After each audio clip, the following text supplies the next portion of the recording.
Welcome to episode 3 of Business Building with Bejay.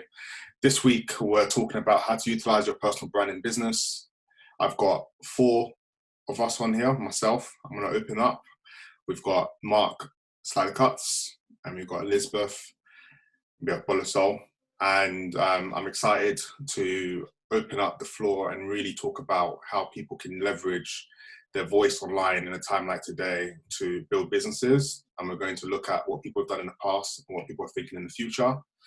I myself as an entrepreneur have had to pivot many times. I've been the kid 10 years ago who started a tuck shop business and no one knew, and then got myself on BBC News when I was 18 or 19, and then had to change businesses from where I originally was. I've then been the kid who's gone away and reinvented themselves, and I did an influencer marketing agency for a couple of years, and that was interesting, looking at all the brands I'd sold to the last couple of years before that, and how they could utilize influencer work for their brand campaigns. That was in 2016 with a company called Philly Studios. For a very long time, I've always known that there is a power behind being a brand and you yourself attracting opportunity through telling your story and owning your narrative. I think it's very important as we go forward for social media. There's so many platforms out there that we can sometimes get paralyzed and not make any decision because there's too much to do. And also we can sometimes be more perfectionist and not release anything. So I think as we grow on social media and as entrepreneurs and as creatives, as we start to plan out what we do with our personal brand, I think it's important to take a strategic view, and I look forward to talking about that with some of the panelists today as well. I myself have always battled with whether to be on social or not be on social, and I know some of the panelists also battle with that, and we will discuss that, and that's going to be quite fun, and I hope you guys enjoyed that. As always, if you've joined the series before, you can talk on the chat and you'll see a link for you to make community notes. Dami, who is producing the show with me, has just put the community notes there where we can all together, if you have any gems or any references that you hear today that you want to share with everyone else, you can kind of put it in there. We are taking questions and we will be answering the questions about halfway through. I will be opening up and doing interviews with everyone individually, and then we'll do a panel open to everyone at 6:35. Without further ado, first person I'm interviewing is Elizabeth.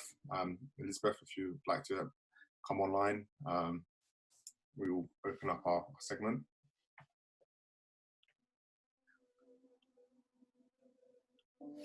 Hey, Elizabeth. Firstly, how are you coping in this lockdown period? You know what? I go through days where I'm like, this was all right, I can do this. And other days it's like, yeah, I need this to end now. I think it's a roller coaster. So yeah, it's up and down. You've just announced a book, Loud Black Girls, which is so awesome. Congratulations. How many months in the making was that? It's weird because it was a book that we didn't have to write. We did a lot more kind of heavy lifting at the start, so it felt more of a project in that respect. So unlike our first book where we wrote like 120,000 words, this instead we commissioned 20 Black British writers to essentially write about what is important to them. When we originally thought about the idea of the book, it was very much a forward-looking kind of like, what does the world look like? What does England look like for, Black women, where we have a lot more chances to kind of like do well and opportunities. But then we've got Brexit, and then we've got Trump across the seas and things like that. And what does that kind of look like? So it was an open brief, and what we got back was just amazing types of writing that we just haven't seen before. So everything, essays from the cultural impact of Black Panther to literally the politics of food in our community, to just amazing perspectives from people and we try to pick women who aren't necessarily in the forefront of like what we see in terms of like the media all the time. So they're thinkers, they're like activists, they're poets, and just a great group of like women who have something to say. Oh, powerful. So that's a prime example of like the first point that we put on our info pack for today. how to confidently tell stories and sell products once you've built a network and influence. Since you and your co-author have, or business partner, I should even call her, since you guys built your brand, you have literally powered through and built a movement, from launching podcasts to columns to speaking on TV and being there to give quotes. What are some of the elements of how you manage your brand, and how you make sure that your narrative and your story is being told? Is there a Bible? Is there like a strategy list? Is there like a criteria list you've made for yourself now? It's weird. I think last year, like January, I was at a crossroads with what I wanted to do going forward. So I wrote this book. I'm not a journalist. I always say I'm an accidental author. I kind of like fell into this. So my background is financial marketing. So it was like, what do I do? Like, what's the kind of like, how do I pull everything together? So it was kind of like, for me, my strategy in terms of like my brand, it's like working out my why. So my why permeates through like everything I do. So you look at it and you look at Flame Lane, you look at like what I do and you go, that's Elizabeth. So that's, for me, that's really important. How I kind of do it is just like essentially, once I work out that why, I connect the dots going backwards and forward. So I look at stuff I've done previously and kind of connect it to that why to tell that bigger story. So it's not what I do, but it's how I do it and why I do it that I talk about, because everybody can, it's great. People can start podcasts, people can write books, and people can do different things. But I think what's more powerful is communicating as much as possible why, and that's where the impact, and that's where people are able to kind of like, I guess, connect the dots. And I think that's what we did with Slaying Lane really well. So with that, I kind of like I've got like a folder on my desktop, and it's essentially called Brand Elizabeth, essentially. And it's split into, PR stuff. So like, the stuff, the writing I do, Slaying Lane, which is so many different bits.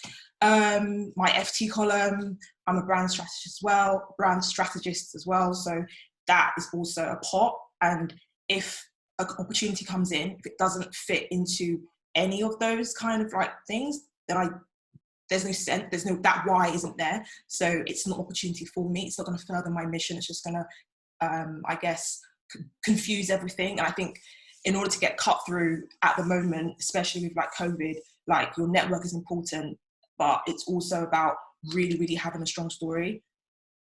I can relate. I think recently during COVID, I launched an organisation called A Plate for London, and we've been feeding young people who need hot meals. And last week we did 500 meals. Last month we did 12,000 meals. And when we started the initiative, we were trying to go to everyone, but we realized who actually writes and cares about food poverty, but from an angle of families. So I can really relate to the point you made around making that kind of folder and breaking down segments of who you're going to talk to. Is there like any tools or resources or videos people can go watch if they're tuning in, or like maybe something that they can do like on their notepad by themselves? I think one of the most powerful things I watched a couple of years ago, and I rewatch it quite often, Simon Sinek's Start With Why, 18-minute TED Talk on YouTube. It's got like millions of views, and he is obviously a giant in that space of like brand marketing and things like that. So he's written loads of books. I'm not saying you should read a particular book, but I would implore everybody to watch that, because I'm seeing a lot of people pivot at the moment, which is like important. But I think when you look at what Simon talks about the talk is called Start With Why. And he breaks it down as to why it's so powerful. And when I was looking at, pivoting and looking at the next 18 months realistically in COVID and social distancing, it's important for me to pivot at the how, not the why. So I think that if you're like going forward, if you're not sure about, how, like what story you're telling and things like that, that's for me is like very powerful. I think there's loads of stuff online. I can't necessarily think of like, if I think of anything, I'll put it into the group. that definitely is a good resource, and I've seen Simon's talk branded about in so many different ways, and he's become like definitely the why guy that everyone refers to globally. I think something that I've always looked at is, and I've only came across this like over the last year, but people talk a little bit about guiding principles. So it's like my non-negotiables. It's a little list. There might be 5 things, 4 things, and it might be around lifestyle. It might be around how I choose what jobs I do and don't do. But it's like your own little commandments for your own personal life that you don't really shift from. Others call it North Star, but that's what I'm kind of like relating to at the moment. I don't really have a reference for it, but guiding principle is just 5 things. Yeah. You have a reference for us? I have a reference, but I can't. I should have actually prepared this. Oh, here it is. So Karen Blackett, who is an amazing person. So I remember like at the start of last year, I was kind of confused about where I wanted to go. And she was like, it's because you're kind of struggling with your personal brand. So she sent me these questions and she said, like, you need to fill this out. And from that, you need to then map out like the how, but you kind of go back. So she was like, write down. So this is what I'm good at. Like, write that down. Your values. So my values. This is how I work. Yeah. And this is the contribution I plan to concentrate on and the results I should be expected to deliver. So that was really, really important. And I can send that into the group while I go to the next person to kind of like break it down. That's quite powerful. And how have you used it? So you filled it out, and then what did you do? It became clear that I wanted a column. so because of that, I was like, okay, I want a column. No one's just going to give you a column, especially, you know, at the FT. So how can I do that? And I was like, I have to start writing. Writing is an amazing, and writers, I write books, but write, articles, write think pieces around something that you're passionate about. At that time, I was passionate about burnout, and I'm still passionate about burnout. But so I pitched the FT that, can I write about burnout? They loved it so much, and they offered me a column on the back of that. So if I didn't necessarily, write these things down at the start, I wouldn't necessarily have worked out, okay, the how. So I'm passionate about workplace, I'm passionate about millennials and women in the workplace, and, you know, I'm tired of reading, you know, articles from, you know, white middle-class men around the state of the office and things like that. So I want to inject my perspective in there. So because of that why, I was able to basically come to the conclusion that I may not like writing. I don't like the process of writing, but I need to write in order to kind of get my perspective out there and get people to connect with my why, essentially. So yeah, don't be afraid to pitch yourself, and don't be afraid to, because you don't know what that would then lead to. So that's how I got my column, essentially. Okay. Amazing. That's the first interview done. We're going to see you back at 6:35. Move on to Mark. Hello, Mark. I have to unmute you. Yeah. How you doing, Mark? I'm good, thank you. I'm good. I'm well. For those that don't know, Mark does my hair, and that picture I've got branded about online, that's Mark that did that. Great. So yeah, COVID's an interesting time. It's a word that everyone's using. Unprecedented is another word everyone's using. You've been someone we see each other regularly for the last couple of years. Yep. I wanted to talk a bit about rebranding and utilizing your personal brand in different ways during difficult times. I think there's different layers to it, but you're someone who I admire for the way that you literally latch onto new technologies, and you're not afraid to try things, and nothing is too silly for you to try. Some examples of what I'm talking about are you're not just a barber, you're someone who also documents the day. So there is an argument to say you're potentially a vlogger. There's a lot of people who I've seen you take the camera and go, let's go, every day. But yeah, just as COVID was starting, you were doubling down on TikTok content, not knowing what was around the corner, and some of the stuff has gone really viral. News stations have got News stations have got in touch. You've also got a cooking channel you're opening that you're just there's almost a segment around, you know, being someone that's doing online haircuts for people, and you've done some people's hairs online, just watching them from far. Is there a method to all of this, or break it down? How are you as a barber, not saying I'm just a barber, but approaching these different platforms? For those that are following that, have got platforms and were this identity 2 months ago, but now having to kind of reconfigure their space in society. What's your Mark's gone. I'm here. What's your process been? What's your process been in shifting from? For me, it's about, I think most of us probably have a lot of thoughts in our head that we say no to. So there's a lot of times it's kind of like, should I do that? No, that's stupid. Oh, maybe you should try that. No, that's stupid. And we all say it to ourselves, even the most outgoing people, still occasionally, probably less than maybe the average, will say to themselves, no, that is stupid. But I guess the difference is they might say it's stupid, but then they'll probably speak themselves into it by saying, do it anyway. And I think for me, it's taking all those thoughts which I have in my head and just being like, well, why not?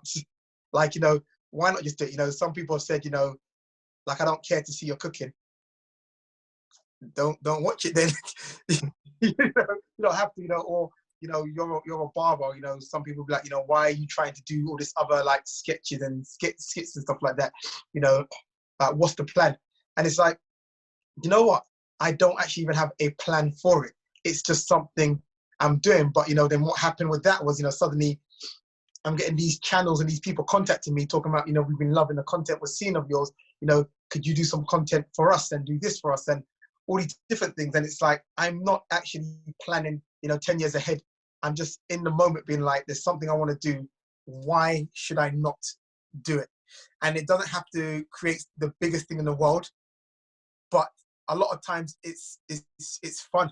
And I think a lot of people have these things which they would want to do, which they would enjoy doing, but their fear and nerves and the fear of what people would say or think makes them not do it.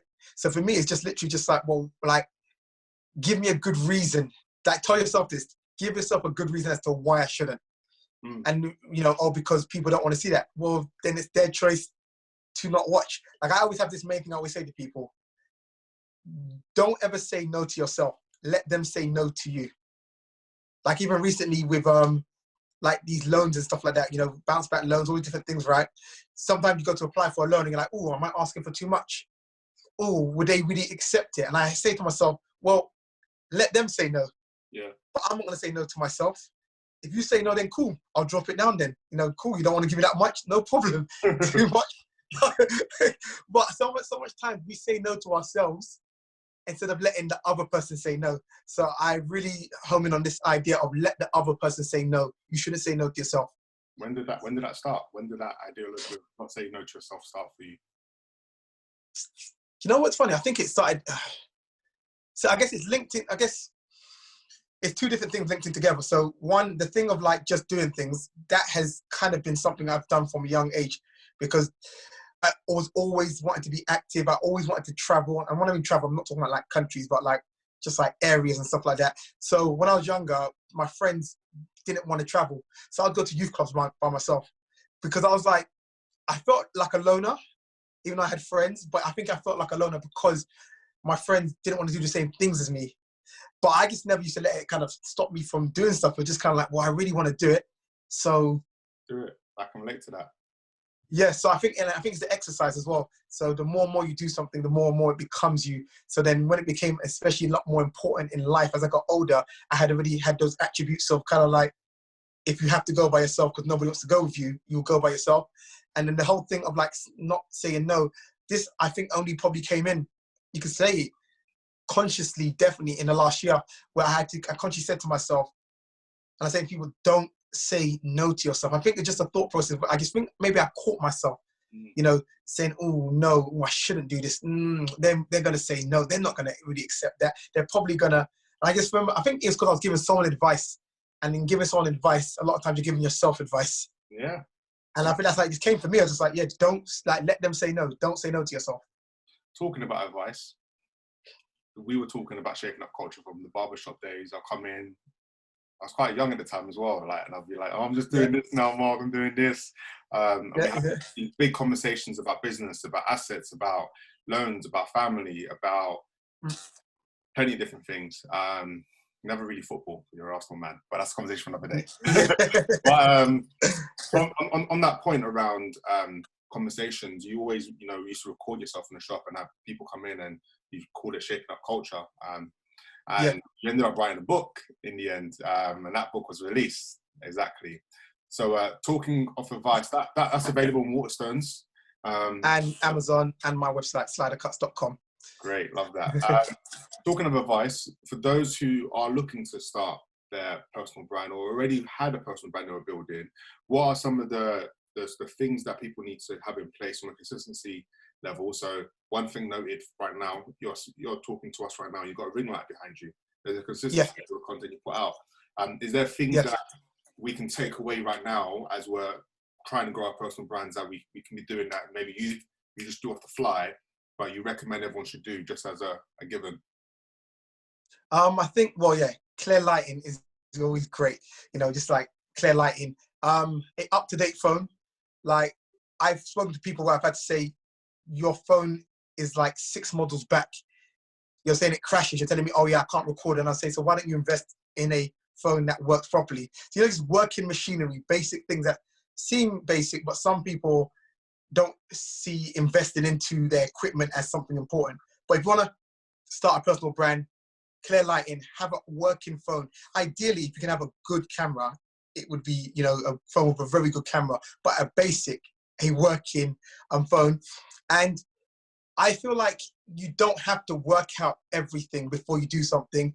I think you can start and work it out along the way. So a lot of times I've worked it out along the way. So when I was doing the Shaping Up Culture, talking to the camera, just saying, just talking about topics and my views on it and advice and stuff like that. I never had it in my head at that time I was going to write a book. But, as it was going along, Shaping Up Culture then became something which I was looking at and saying, okay, it could do this, I could do that, I could do this. And it became something. And then I worked out exactly what Shaping Up Culture was along the way. But I think a major piece of advice for people is you don't have to have it all figured out before you start. Because you won't have it figured out, and you will never start if you think that's the way it's going to happen. Because we all do it. I've said people which are saying they want to do launches for Instagram, and this is the popular thing as well, which I see. You see, if you're starting something, whether it's a YouTube channel, Instagram, Twitter, Facebook, whatever it is, sign up first of all and just get your name, whatever the name is. Don't wait until you're ready to launch it, then the name's gone. 1. 2, get people to start following you even before you put any content out there, because your friends have to follow you because they're just your friends. If your mom's on Instagram, how can she tell you she's not following you? How can your friend say, I'm not following you? So start building up things even before you put anything out there. But don't do this thing where you believe that you're going to have a launch date and everybody's going to be like, whoa, oh, we want it. It never works like that, It never really works like that. So I'll just say important thing is just to start. And don't expect it to be perfect when you start. Don't expect it to be all worked out when you start it, but just start and you can work it out as you're going along. Love that. Mark, that was a beautiful segment. I'll see you back at 6:35. Indeed. Great. Bola. Hey, Bola. How are you? Hi. I'm well, thank you. How are you? Great. We're powering through it, which is good. You're someone who you understand the power of Zoom, webinars, hosting private talks. Zoom is a word that everyone's now used to. It's replaced and it's growing faster than Google Hangout or Meets. It's growing faster than Skype. There's a lot more content coming out from people now off the back of their webinars. I have always been impressed and loved the fact that you, without being uncompromising, understand the value of your brand. Your tweets and your advice have gone viral at different times over the years. And you understand that when you're going out there giving financial advice to people or helping people through what models they can look at, it's quite something that, and outside of social media, people would pay a lot of money for. I want to talk a bit about how you, as a solo influencer, have kind of learned to kind of utilize different platforms, and whether there's a process you go through with selecting how you house your different content, because it will be naive for us to say, as people are building their personal brand, that everything should be free and just be on the feed. There is certain game and certain knowledge that needs to be at a fee, certain knowledge and game that should be out there. Did you always know how to split it up, or have you got a structure around that? Let's open with that, I think. Well, first of all, thanks for having me. You know, I'm a big fan of you and, you know, Super Network. So thank you very much for having me. No, I didn't start with a structure. I just started with a cause, which was to make, hopefully, with my help, every woman in the world have a basic understanding of personal finances for themselves, right? So that they can have more options. I have to say, Black women especially, it's very important that Black women are my highest priority. And I always let people know that. But it's that was my message, and I didn't know where I was starting. I started a blog and I didn't know how that worked, but I was like, I'm going to figure it out because my message is more important than my method right now. And that's what I did. I understood Twitter. I enjoy reading. I enjoy writing. I was like, okay, let me do Twitter. I did a bit of modeling in the past, so I wasn't as awkward in front of a camera, but I struggle honestly with the whole Instagram and personally speaking, it works for some people, but taking lots of pictures of myself. It sounds weird because I've done modeling, but it felt like a lot of me. And I'm like, okay, what other value can I give? Which is where like the quotes came from. And like, you know, I do kind of speak in a kind of, quotey way. Dropping them gems all the time. And then what about now? Do you have a structure now? I am working on building a structure now simply because one of the things I have to say, and I loved what Mark, I loved what he said about just winging it. I will say for the last 4 years out of 5, I've been winging it, just starting things. And then what's now happened is I've basically built up quite a few things, and then now there's loose ends. So now I'm having to create a structure, but because of all the content I have put out there, I feel like I have enough in the bank content wise to slow down and work on ensuring, for example, there are no broken links. If someone searches me, you know, information is still valid. Do I want that picture up? Do I really want to be on screen or on record that I've said this? Does that make sense? Does this make sense? And it might sound like a lot of thinking, but a few people I admire keep saying one thing to me, which is somewhat daunting. And they'll be like, you never know, we could be the politicians of tomorrow. And I'm aware of that.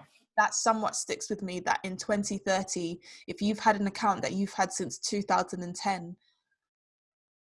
people may look to you for some form of like look at you as a role model, right? And then you have to think, I personally think that I do have a duty and responsibility when I think of social media, as much as possible, I think of my niece. I think of my nieces, especially, you know, I have 1 or 2 nephews, but it's like I think of my nieces first, and what will I represent, and what will show up for me, and how many things can I, because there will be some things I pardon off and say, look, I was very young, I'm quite sorry, but there will be some things where I have to say, actually, at what point did I evaluate what I am putting out online? Yeah, powerful. How are you rebranding in these times? I know, for those that don't know, you have a few things you do that's maybe not on social media, that kind of keeps you afloat, that makes you kind of level up with your bigger goals. Is that a thing for you, having to rebrand? Because maybe your main income isn't social. But yeah, what's that process been like for you? I wouldn't say I'm rebranding. I think I'm fine with the brand I have now. You've hosted a few things during this lockdown season. Yeah. So one of the great things about having a newsletter list, or having, what do they call it, a mailing list, that's it, having a mailing list, one of the great things is that you don't always have to be on social media posting and promoting things. The people who would like to come can come because of you have access to their emails, right? That's what they gave you on the mailing list.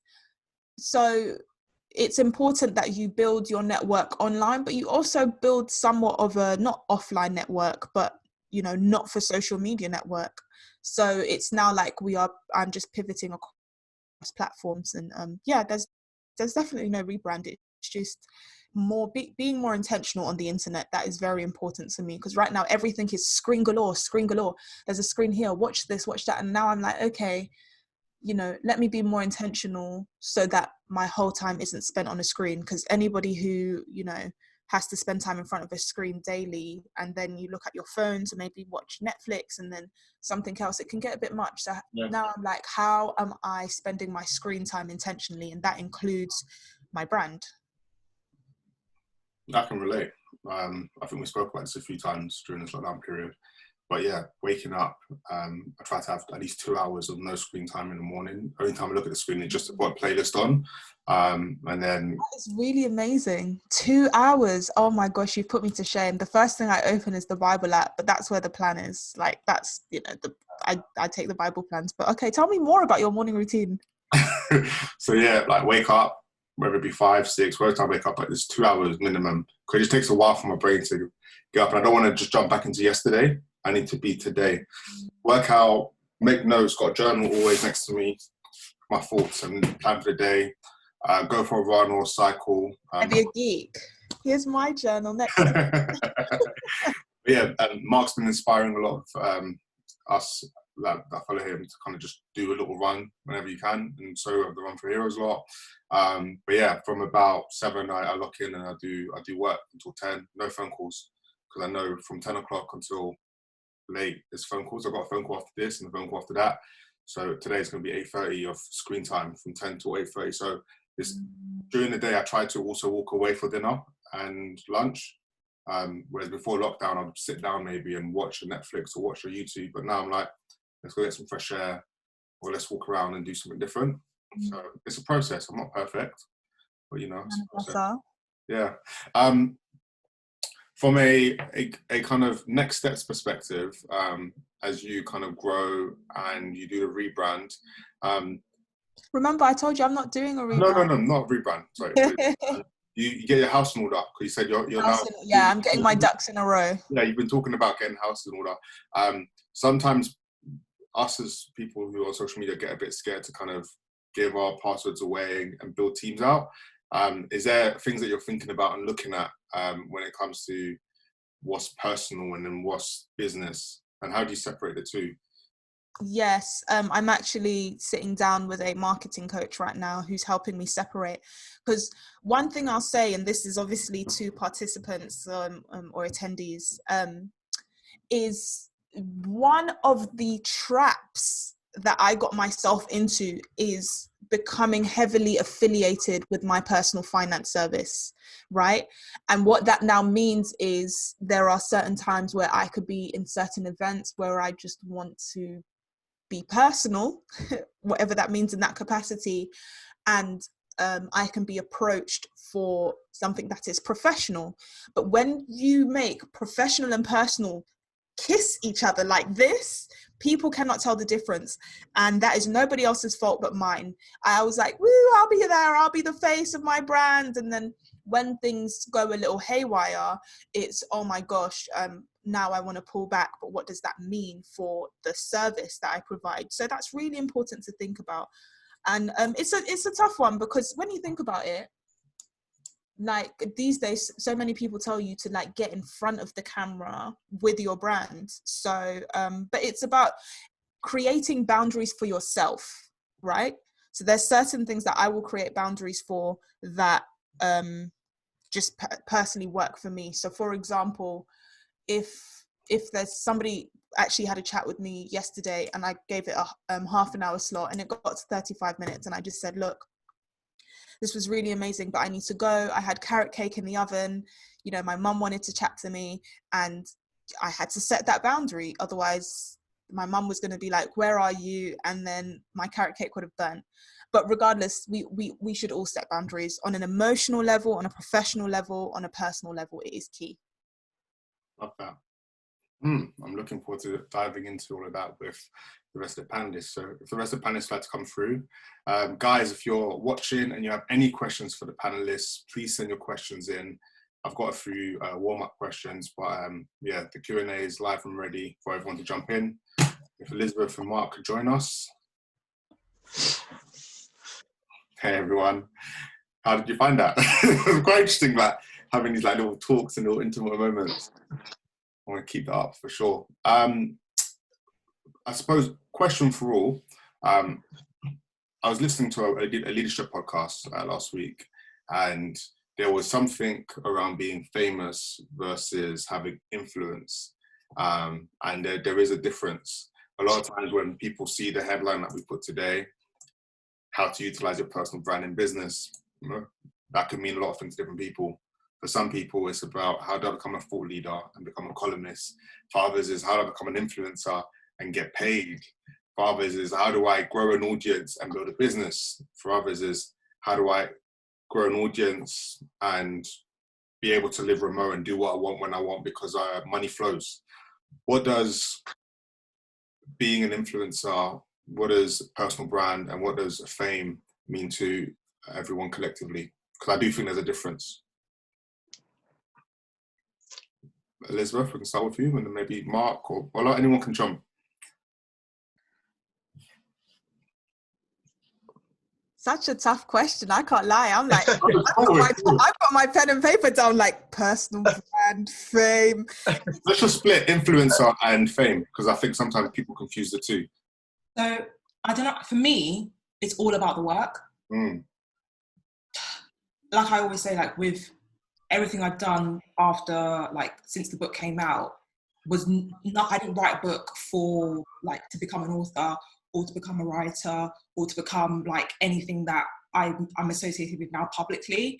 I wrote it because I pitched it to Yomi because I didn't feel like it was something I wanted to do because I felt like there was a need for it. So I think when it comes to influence and fame, I think for me, it's just all about the work. And I think my reputation is way more important to me around like, what do I want to be known for? And what does that substance look like, as opposed to like the kind of frills and style around it. The style will come, but I think that, yeah, I don't want to be known as, you know, I don't want someone to look at me and go, okay, she's all fur coat and no knickers. Like, I want the meat, I want the substance to what I do.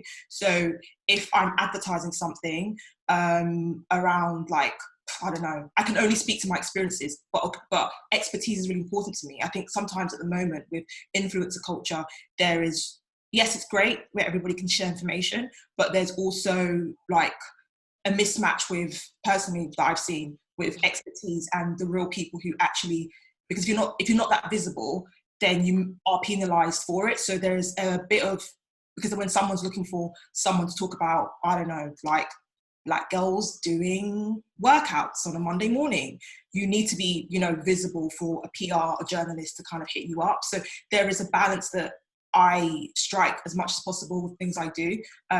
Yeah, that's how I kind of see it. Awesome. For me, I guess influencer in this day and age is probably seen as is kind of like a subsection for fame. It's like you have famous people, you know, and, you know, the celebrities, and then you have influencers. I guess for me, I haven't been caught up in the idea of being like an influencer, celebrity. Like, you'll never hear me refer to myself as one of those things there, because ultimately, you know, for what I do, I got into it because I enjoy what I do, and I have something I can offer to people, you know, and I got notoriety from doing that.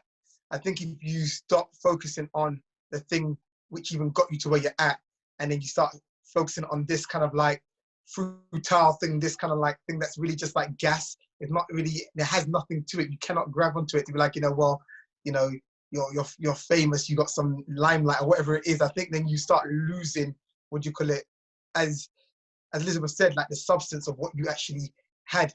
So it's a weird one, but for me, the whole influencer thing, people are influencers, you know, because if you're an influencer, you can influence, you know, people to do something or to buy something, then yeah, you know, you have this pull on people. But it's not something I've chased. It's not something I'm chasing. It's not something I will chase. Or I'll say this to just end it. If someone's set out to be, you know, a influencer as example, I would say focus on providing something for people, because that's where it comes from. So have your focus all on what can you offer to people, and from that you would be able to become an influencer, but your focus would have to be on that. And if you want to be a celebrity, here's the thing about being a celebrity as well. Celebrity is just some type of, like, you're just known. You can be a celebrity because you go do something stupid like jumping off, what do you call it, a building, and now you're known everywhere and doing something silly, you know. And it's like, what does that actually mean though? You know, what is the substance? So what, you're known everywhere for doing that stupid thing. It's like, you know, but if it's for that, you just want fame, you can do the most silly things that people do online, and you can get loads of people knowing who you are. But I really believe that you should really focus on the substance of what are you providing.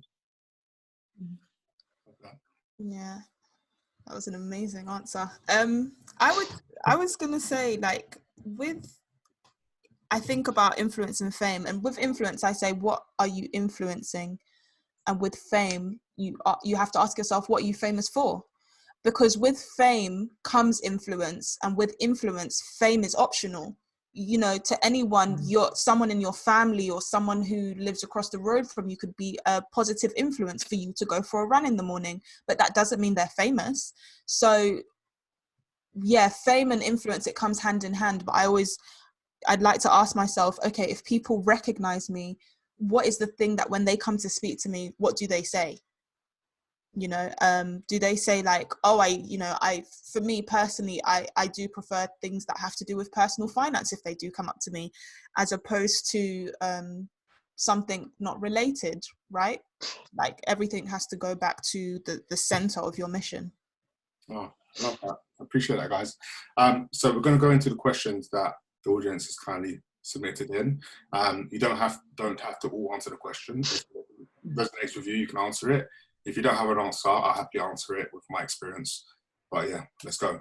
Question 1. What motivates you the most to build your personal brand?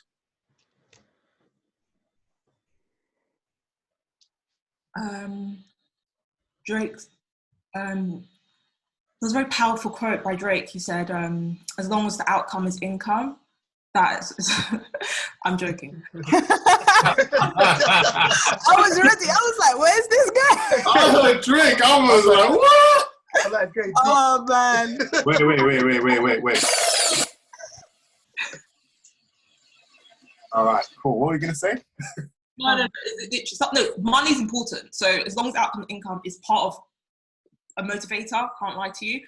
But impact. So I think actually making a positive impact on someone's life and changing their view on something is my greatest kind of like motivator. Sometimes it can be a bit too much with my friends, but ultimately that's what I'm most passionate about. Awesome. I guess for me would be regret. Like just looking back, we live once. Yeah. We don't know how long that's going to be for. But you know, if I get to a stage when I can look back on my life and I just have loads of regrets because I just didn't try this, or I didn't go into that, and I didn't do this, or I didn't pursue that, I think that drives me, because when I look back on my life and see some of the things that and everyone has this, which you didn't do, you know, whether you were 12, 15, 18, and you think, so it wasn't even that big of a deal. Why didn't I just go inside there? Why didn't I just speak to that person? And you're living with that minor regret. And I feel like I don't want that. So that's kind of like what motivates me, just to do and keep pushing. Just to, you know, not to have to look back with regrets. Yeah, I find it hard to kind of sum it up, but yeah, so many things and so many people motivate me, and I think it's such a service when somebody does that for you. Then why not do it for other people as well, about something that you're passionate about? Love that. Elizabeth, someone in the audience just said, get your coin, man. Get your coin. All right, question number 2. Things you should know when starting a business. It's hard. It's hard.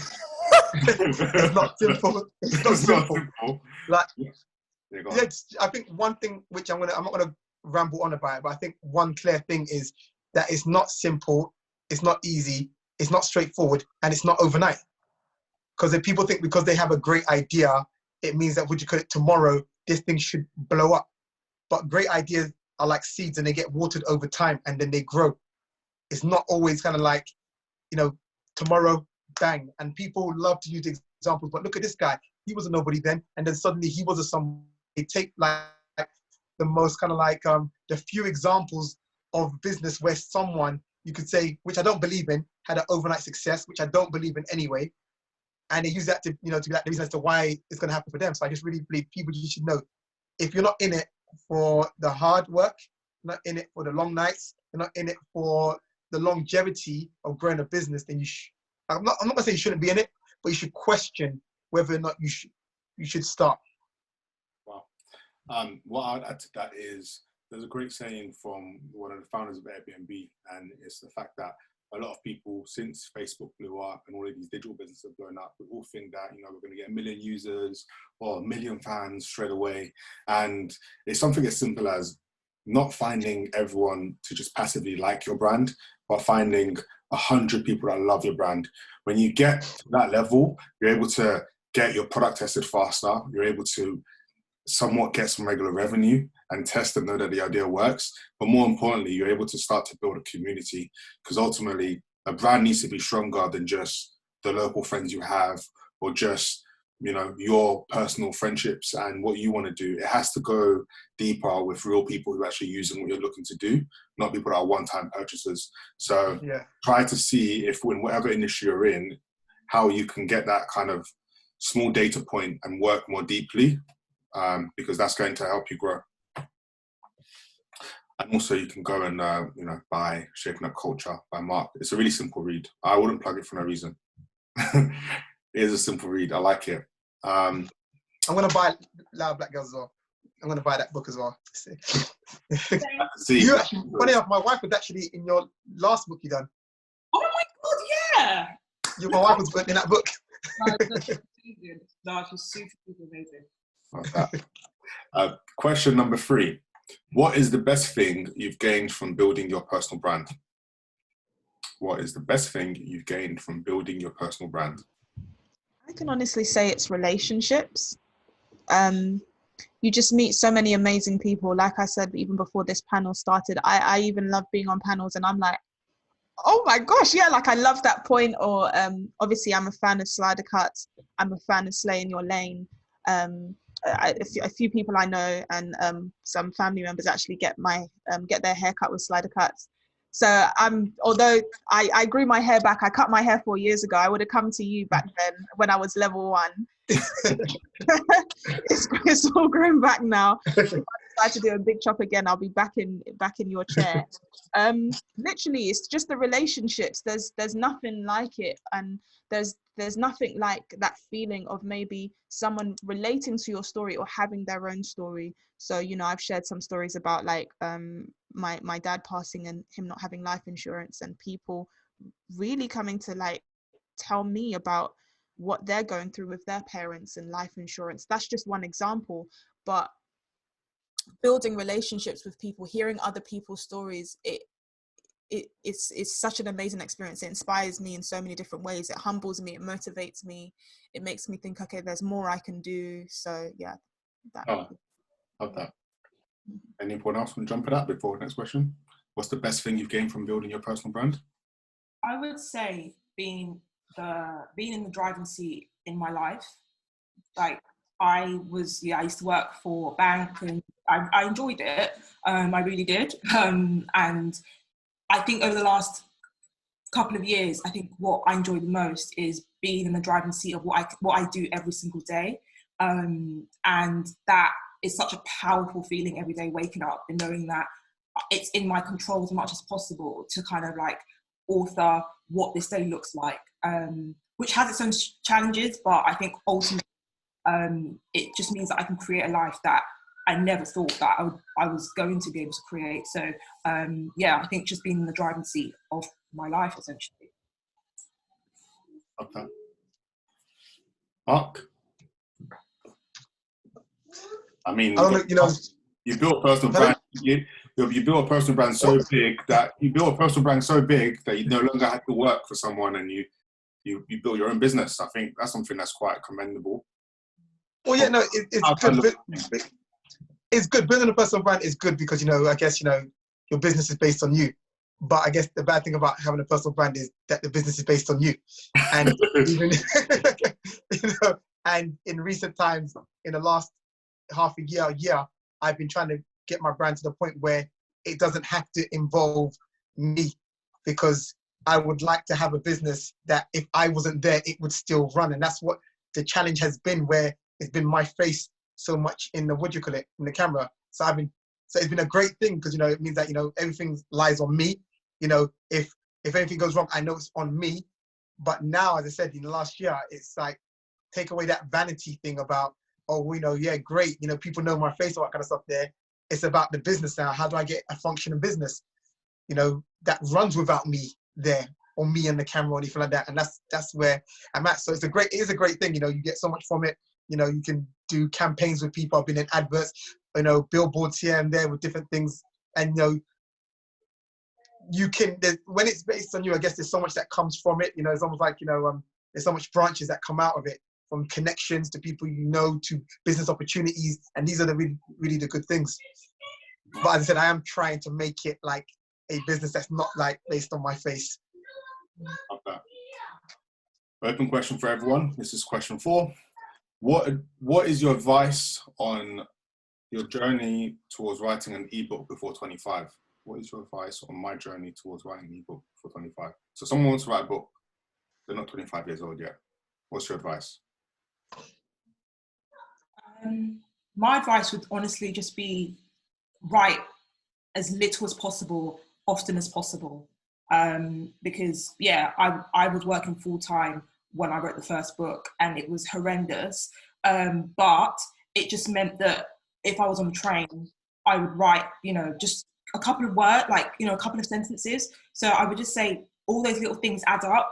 Don't feel like you have to kind of wait for the weekend and sit down and bang out like 10,000 words and put that pressure on yourself.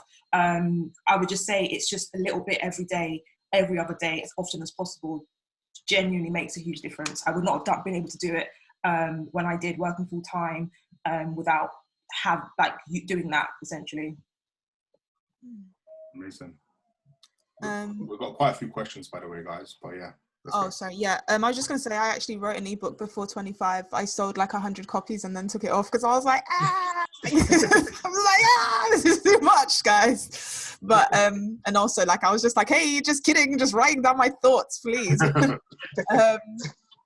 Just write it. And through writing, you will find your audience and who is aligned in your kind of brand and your niche and what you're building, but you'll never know until you write it. So whatever your style is, just get on it, and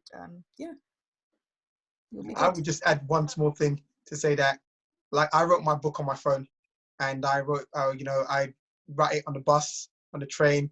I'd wake up early in the morning before work, and I'd write, and I wrote bit by bit. So you just have to write, and you don't have to have the best setup. You don't have to be like, okay, I need to be in front of my computer, I need to have a cup of coffee, I need to have the light at this thing, I need to be dim. You don't need to have the perfect setup. You just, as Elizabeth said, you just need to actually just write whenever you have the opportunity.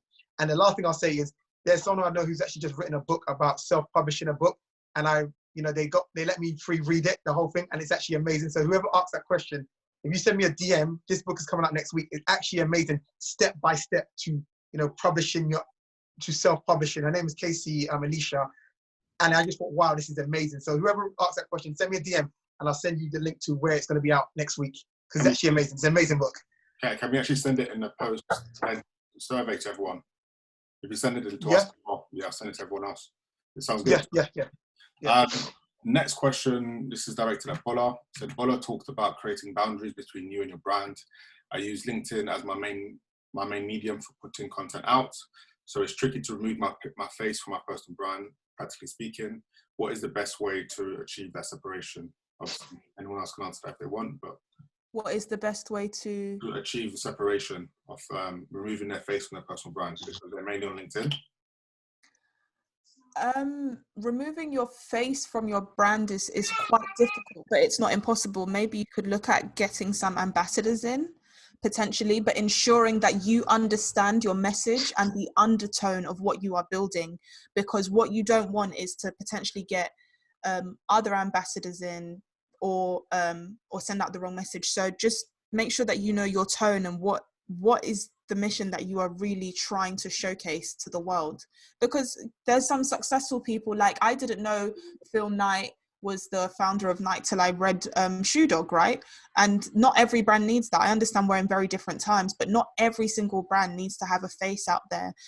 You will find ways around it. Nike found ways around it by having athletes, right?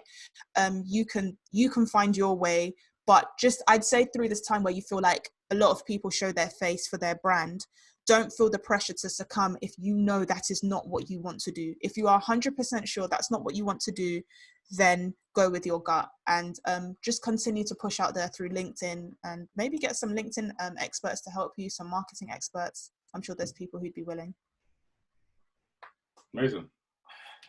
Next question. I want to create a podcast in my early 20s. What advice do you have on marketing, creating a name, and engaging and sustaining an audience?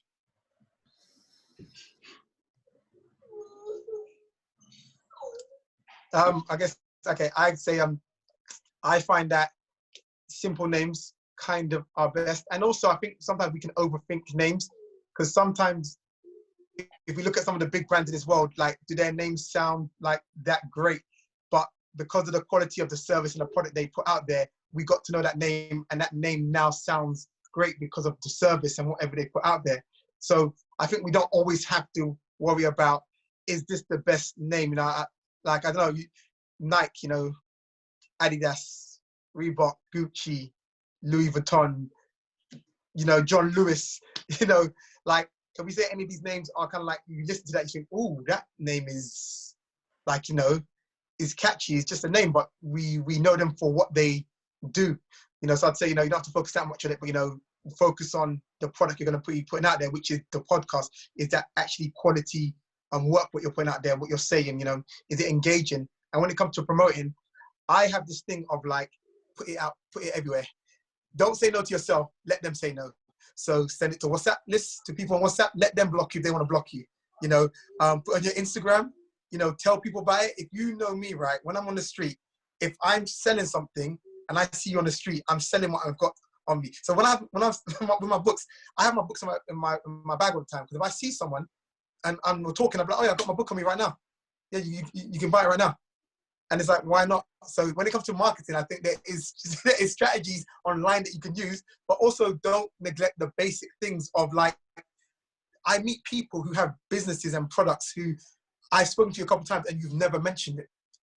And it's like, why have you never mentioned it? You know?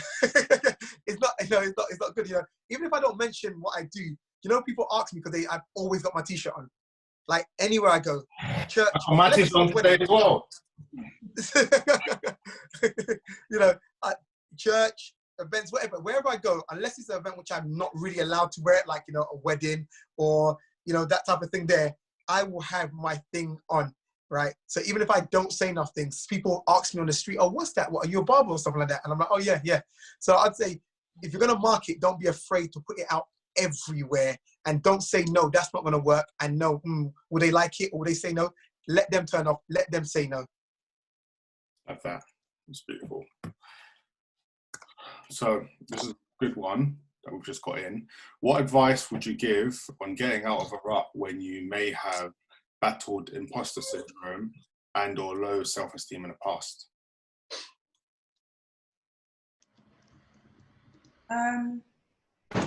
Questions are deep today, isn't it?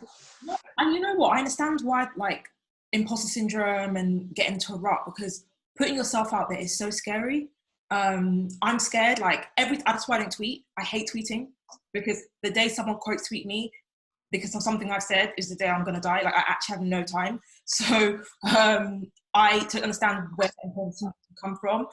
But for me, what works for me is sometimes remember, like, the little things that I've done and just write them down, as well as the big things, because it can be so, life like happens. This is the only time in life at the moment where life has slowed down to a point where, like, we can't leave our houses. This is never going to happen ever again, hopefully, in Jesus' name. But Amen. usually, Amen.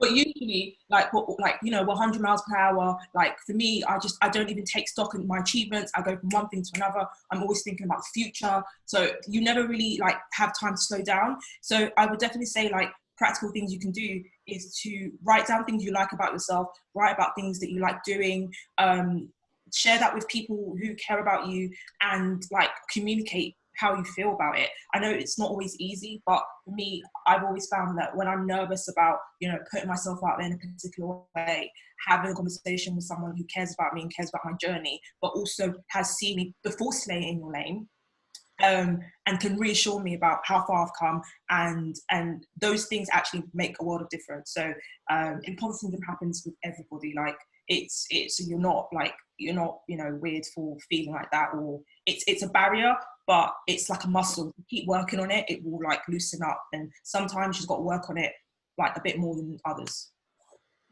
Wow, love that. Sorry, I was just going to quickly touch on, imposter syndrome is real, and I've been there as well. I always try to remember that I have a support system, and it's always interdependence over independence, right? 7 habits of highly successful people. The pyramid right at the top is interdependence. You can't do this by yourself. None of us can. No man is an island. Imposter syndrome is real. It happens to me. Sometimes I'm like, oh my gosh, I shouldn't have said that, or that looks bad, or what do you think? Or then I'll cry, or I'll speak to my friends and they'll be like, just take a weekend off. And then I'll come back. But people don't see that, right? Because social media literally is a highlight reel. Like, and also now it's like a form of a CV. It's okay to have down days. It's okay to feel fantastic because, oh my gosh, like, you know, I got my first 100 likes. That's how long ago I was on Instagram. Oh my gosh, I got my first 100 likes. So it's okay to count the things that may seem important to you, because it's literally about you. So take every day as it comes, and remember to use your support system. Love that. Very important. Very important. I just want to, so you guys don't think that I'm like arrogant, like I don't feel like an imposter. Just adding, I do get that same thing where I feel like, you know, am I really as good as as they think I am? Are they going to like come and get a haircut with me and be like, oh, this and that, you know? Or are you gonna, you know, hire me to do a job and realize, oh, he's maybe not that this or he's not that. So I just don't want people thinking because I'm not answering it. I feel like I'm the man, and you know, I get exactly the same thing all the time. It's the questioning yourself, like, oh, maybe I don't think I am as good as they think I am. No, man, I can definitely relate. I've obviously every business I've set up, I'm always like, well, what's going on here? Even right now, I'm actually going to take Slider's advice. I'm working on a food and wellness festival with a friend, and we keep pushing the date back. We're trying to get a right launch, and the day we had Glastonbury doing something now, but just put it there and build. Just build. Get your friends to like it before you pull it out. And most definitely, every industry I go into, there's always an imposter syndrome. And it's not going to go away, but it's about how do you actively go and confront fear, and you get confidence from doing and building momentum. So I think some great gems are shared there. If anyone's feeling anything, you know, lean on your interdependence, because there are people that love you, and you can make friends online very quickly if you have someone that loves you. Next question: how do you best reconcile family life and running a business? Bracket, i.e., young children. Melina asks. I think this is towards you, Mark. I get them involved. They're involved. You know what? I just have this thing where I'll put them involved and I'll work it out when I get there. So like my wife will be like, because she's a freelance artist, so she travels around the world to do work. So, you know, even when my firstborn was like 1 year old, and she's like, you know, I've been asked to come out to New York for a week.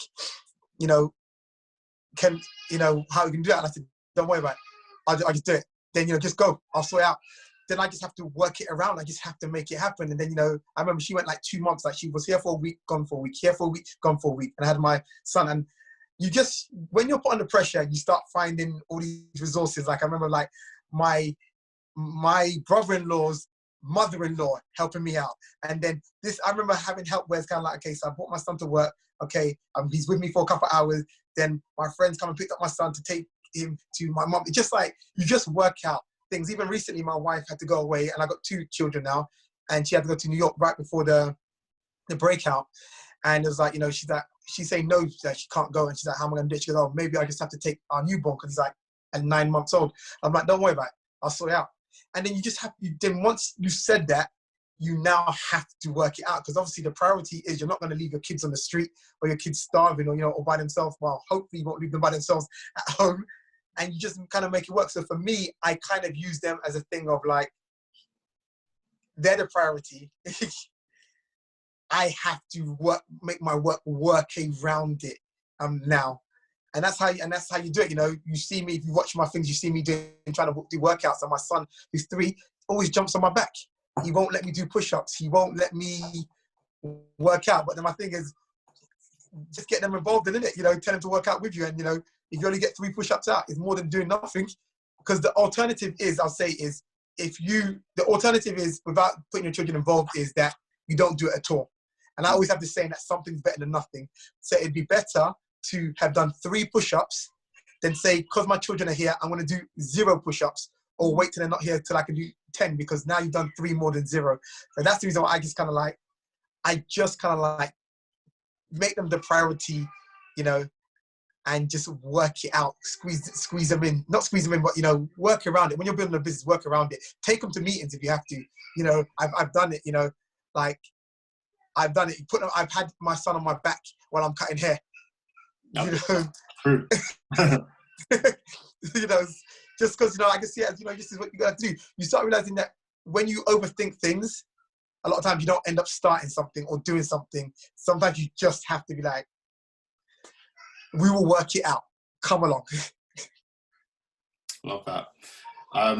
We got another question. Does anyone else want to answer that, or should we move on? No, I have no children yet. Cool. Question from Stacey.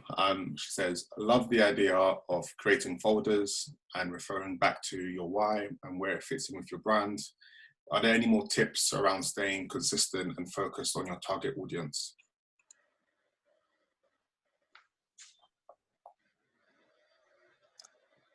I think the only thing I'd say is it sounds so weird and like the opposite, but remember to take breaks. I am a workaholic. I can relate. I don't even like to admit that. Like, my friend hasn't spoken to me in 4 days, and he was like, are you resting? I was like, no, it's a Tuesday. But the point is, don't burn yourself out for the sake of other people's. We all go back to the cliche saying, but it's real life, right? That if there's an emergency on the plane, you have to put your mask on first. You cannot give from an empty tank. So always remember that. Like, if you're good with the work ethic and you can find the structure, that's fantastic. But if you're like, oh my gosh, so many people are requesting what I do, and this is fantastic, and yes, I have to take in all these opportunities and be so grateful, at the point you realize that you're hunched like this. And for me, it can be a bunch of anxiety, and it's like, oh, when was the last time you took a day out for yourself? So as you build your structure and you learn to work consistently, I'm sure you'll be able to find that, but don't forget to put you first from time to time. Love that. Any other tips? If I'm honest, consistency is something I struggle with. So it's not something that I do really well at. I have modes of like being really high productivity, followed by like days where I just don't do anything. So I'm still figuring it out myself. Like, I can't even lie to you. Like, it's not, like Bola said, it's not the most like easiest thing to kind of do. But I think what you said about momentum is so key. So I think I noticed that the days where I have like consistency is where I have like good momentum. How I achieve that momentum is, I guess at the moment, is it's influenced way too much by an email that I receive or people, social media. I think I need to work on it where it actually comes from within and comes from what I do to kind of create that momentum. So yeah, still working it out, if I'm honest. Okay. Mark, should I move to the next question? Great. Yeah, move to the next question. Yes. So there's a lot of questions here. I'm conscious of time. So I'm going to try to answer some of the questions after the session, and I'll also send it to the panelists who can also add their 2 pence. Dami has been recording the answers that will be shared with everyone. as well in the after email pack. But to close off, let's do one big question that I've just seen that's just come in. And the person asks, what's the biggest mantra, one-liner, or Bible scripture that you live your life by? So what's the biggest mantra, one-liner, or Bible scripture you live your life by?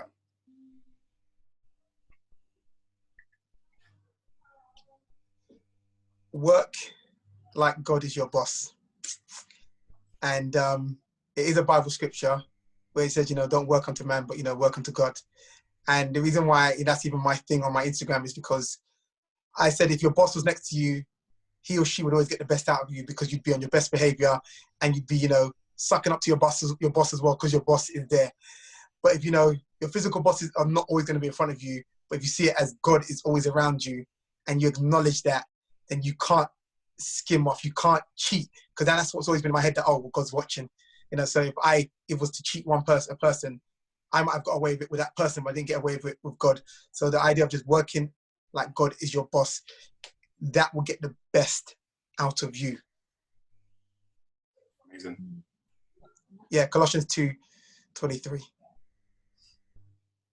Love that. Elizabeth, big mantra, one-liner. Slay in your lane count. I'm joking. It does though. It does. Listen, quote your Can we rewind that? It said the title of my book is my quote.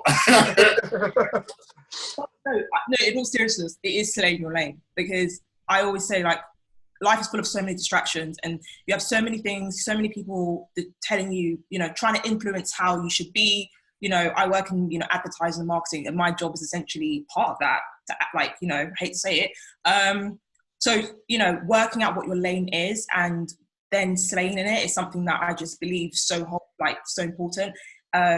So yeah, just essentially like working on yourself, and trusting and believing in the process that, like, you will get noticed for what you're doing, and you don't have to kind of play up to what is currently in trend or what's in vogue. Like, work on your niche and it will come, and you have to kind of trust yourself that that's the case. Amazing. Love that. Voila. I had a couple of gems you've dropped tonight. What's your biggest mantra, one-liner? There's rice at home. No, I'm kidding. No, I'm kidding. I'm kidding. Sometimes, love Papapianos, isn't it? I can't think of a quote, like a Bible scripture, but I will say something that sticks with me is that no man is an island, right? There's only one God, but there are many, many men and many women in this world. No one is an island. Don't try to be, and just because things haven't worked out in the past, it doesn't mean they won't. Don't use one experience to kind of create this formula in your head of that's how the whole world is going to be. Don't forget to depend on people, because people depend on you as well, right? So no man is an island. Never forget that. Wow. Some quotes have been powerful there. I used to do these morning calls with my friend who runs a gym business, and every morning we used to do 3 things we're grateful for and our intention. And there's loads of different one-liners I live my life by, but something that anytime I'm going through a hard time, anything I'm going through a transition, anytime I'm trying to just get through something, is I can, I will, I must. And I just say that to myself in my mind. And with that, it has a lot of power to me, because it means that it starts with you. And I think ultimately, as long as I can leave the day and say I did my best, that's all I can do. Failure is not a bad thing, and wins are great, but it starts with you. And when you have that bit core, you attract people and you build a tribe. Thank you so much, everyone, for that. I really enjoyed that. So I will be sending a wrap-up of today's session in an email tomorrow with the video. If you haven't signed up to the newsletter, we announce different events, and we're announcing the June event in a couple of days. So do sign up to the newsletter if you're not on that. All of the panelists, their social medias are going to be in the email, and their relevant notes they've mentioned. I want to thank everyone for joining, and I hope everyone's staying safe. If anyone has any business questions or any advice they need, do get in touch. This is the business building series. We're here to just give back to the culture. Thank you everyone for tuning in. Night, everyone. Bye, guys.